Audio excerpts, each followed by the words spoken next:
agar dipelajari, agar diingat. Perintahnya apa? Wadzakirhum.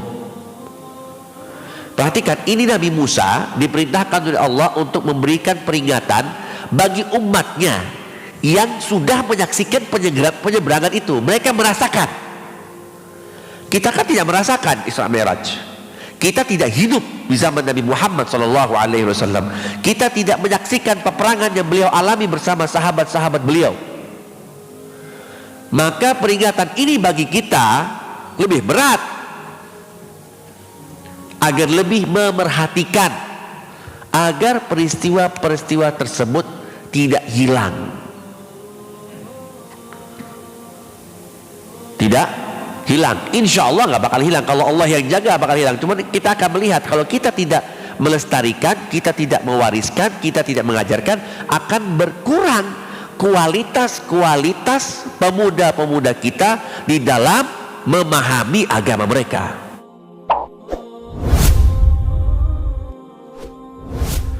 Karena ada sekian banyak ulama berpendapat bahwa peristiwa Isra dan Mi'raj sebab utamanya adalah penghargaan spesial bagi Nabi Muhammad SAW. Hiburan semata bagi beliau, agar Allah membesarkan hati beliau terhadap peristiwa-peristiwa berat yang dialami oleh beliau, dan menjadi suatu penghargaan yang tidak diterima oleh Nabi siapapun sebelum beliau. Dan cara kita memperingatinya adalah salah satu cara kita menunaikan perintah Allah Subhanahu wa ta'ala. Ya, kita bisa lihat di surat Ibrahim, surat 14 ayat 5. Allah Subhanahu wa ta'ala berfirman, walaqad arsalna Musa biayatina an akhrij qaumaka minadh-dhulumati ilan nur. Dan telah kami utus Musa dengan ayat-ayat kami, agar dengan demikian engkau keluarkanlah kaummu dari kegelapan-kegelapan menuju cahaya. Habis itu apa? Wadzakirhum bi ayyamillah, dan ingatkanlah mereka dengan hari-hari Allah. Inna fi dzalika laayatin likulli sabarin syakur. Sungguh di dalam hal tersebut, yaitu hari-hari Allah, terdapat tanda-tanda kebesaran Allah, pelajaran-pelajaran kebesaran Allah bagi setiap mereka yang senantiasa selalu bersabar dan selalu bersyukur. Sabar, syakur. Ya, sebagaimana yang sering kita singgung, bahwa dalam memahami Al-Quran, yang pertama dituntut dari kita adalah memahami redaksinya secara umum. Memahami redaksinya secara umum. Al-ibratu fi umumil lafz. Saya sering bawakan ini, saya sering ucapkan agar kita tidak lupa. Memang ayat ini dimulai dengan berbicara kepada Nabi Musa, tetapi berikutnya Allah mengatakan, ketika Allah mengatakan dan ingatkanlah mereka dengan hari-hari Allah, itu bisa kita pahami itu berlaku bagi kita semua, dari umumnya redaksi. Dan kalau kita berbicara tentang hari-hari Allah, apa yang dimaksud dengan hari-hari Allah? Secara umum semuanya punya Allah. Dari pertama kali penciptaan hari tersebut, apakah itu sebelum penciptaan alam semesta atau setelahnya dan sebagainya, sampai hari yang terakhir, itu semuanya punya Allah. Tetapi yang dimaksud secara spesifik di ayat ini, hari-hari di mana tanda-tanda kebesaran Allah disaksikan dan diketahui oleh hamba-hambanya. Contoh di Al-Quran banyak. Banjir yang terjadi pada kaum Nabi Nuh, salah satu contohnya. Berkaitan dengan Nabi Musa, ketika Allah membawa mereka menyeberangi lautan. ketika mereka diberikan oleh Allah Taurat, lahirnya Nabi Isa tanpa seorang ayah. Bagi kita spesifik, khususnya umat Nabi Muhammad sallallahu alaihi wasallam, di antara hari-hari tersebut kelahiran Nabi Muhammad sallallahu alaihi wasallam, Isra dan Mi'raj beliau, hijrah beliau, perang Badar, perang Uhud, perang Khandaq, Fathu Makkah, itu masuk dalam perintah ini agar dipelajari, agar diingat. Perintahnya apa? Wadzakirhum. Perhatikan, ini Nabi Musa diperintahkan oleh Allah untuk memberikan peringatan bagi umatnya yang sudah menyaksikan penyeberangan itu. Mereka merasakan. Kita kan tidak merasakan Isra Mi'raj. Kita tidak hidup di zaman Nabi Muhammad SAW. Kita tidak menyaksikan peperangan yang beliau alami bersama sahabat-sahabat beliau. Maka peringatan ini bagi kita lebih berat, agar lebih memerhatikan, agar peristiwa-peristiwa tersebut tidak hilang. Tidak hilang. Insya Allah nggak bakal hilang. Kalau Allah yang jaga bakal hilang. Cuma kita akan melihat, kalau kita tidak melestarikan, kita tidak mewariskan, kita tidak mengajarkan, akan berkurang kualitas pemuda-pemuda kita di dalam memahami agama mereka.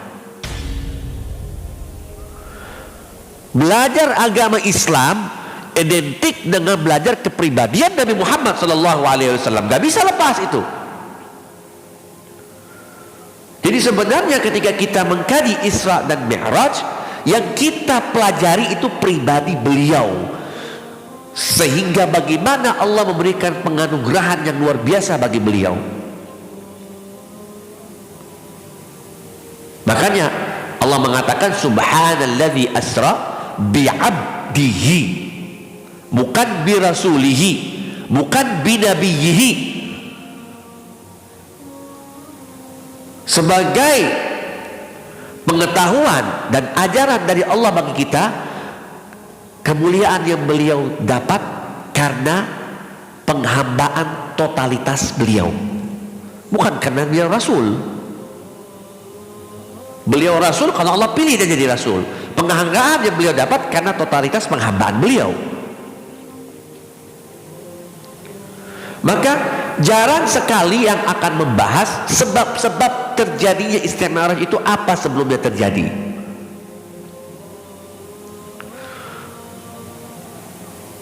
Agar kita mengetahui ini wawasan umum yang wajib diketahui kaum muslimin. Kalau kita mengkaji sejarah tentang Isra dan Mi'raj, itu pendapat ulama ada 10.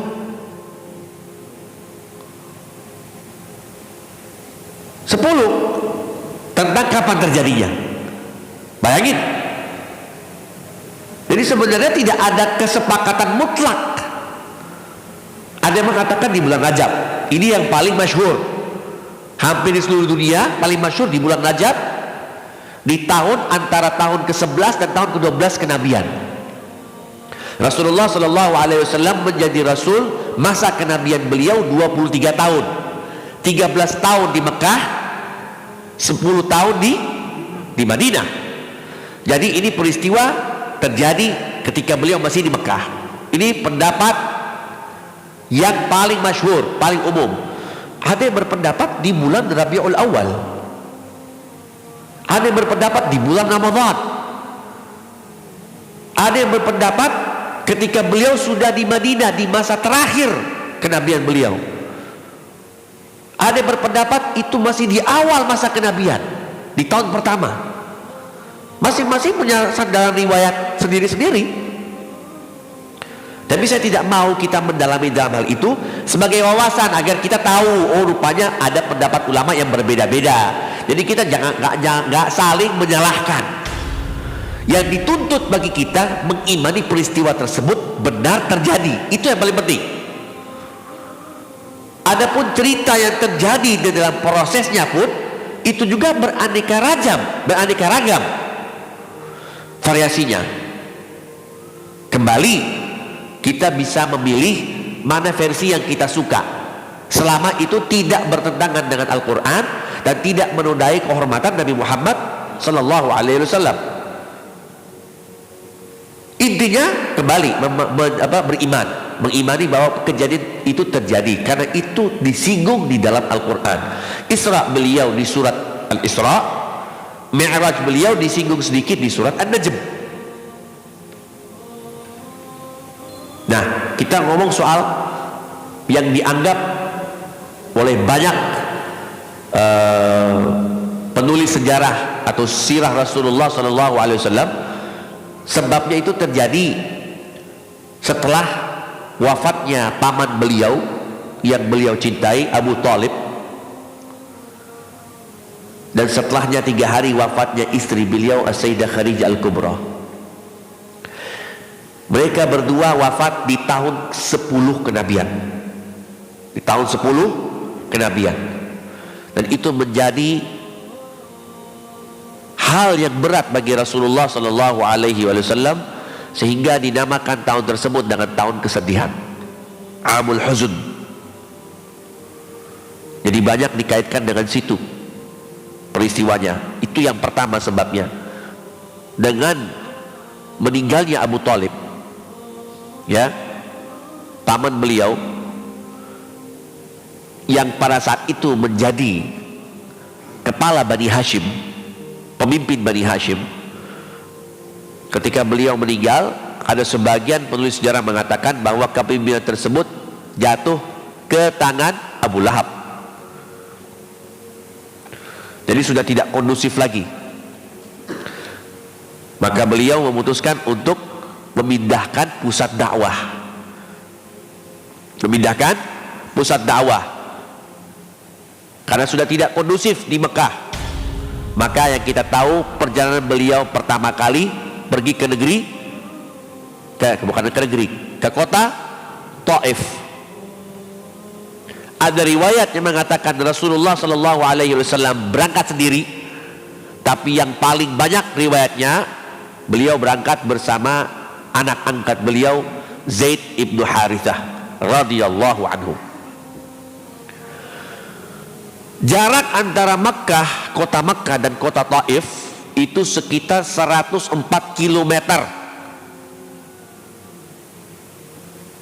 kalau perjalanan langsung, direct.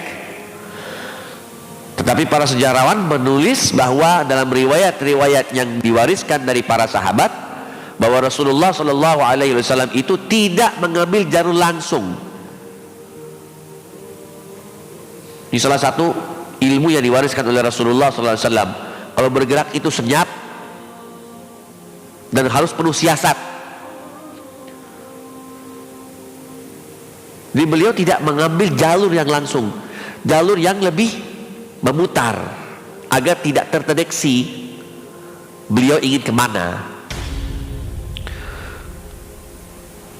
Dan para sejarawan melalui warisan sejarah di zaman modern, mereka mencoba untuk menelusuri langkah-langkah beliau, lewat mana Rasulullah Sallallahu Alaihi Wasallam untuk pergi ke kota Taif.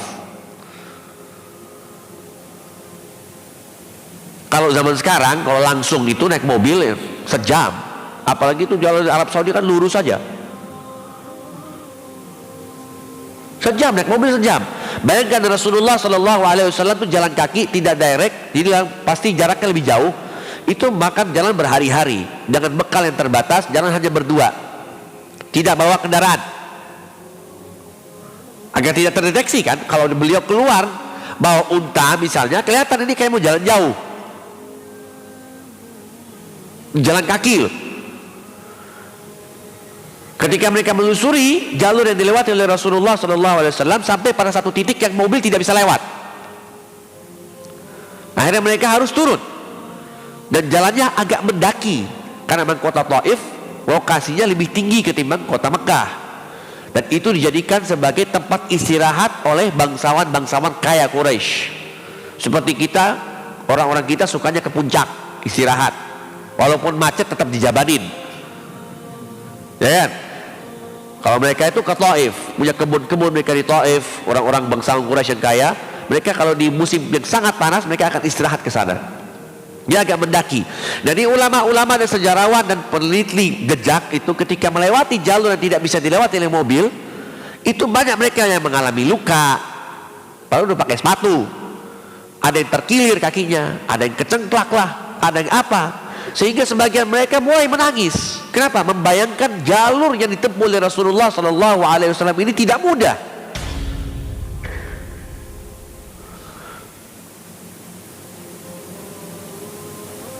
Didikasinya totalitas, yang hasilnya kita ini orang Indonesia yang jauh di timur beriman semuanya, dan kita merasakan nikmat Islam itu berkat siapa? Rasulullah Sallallahu Alaihi Wasallam.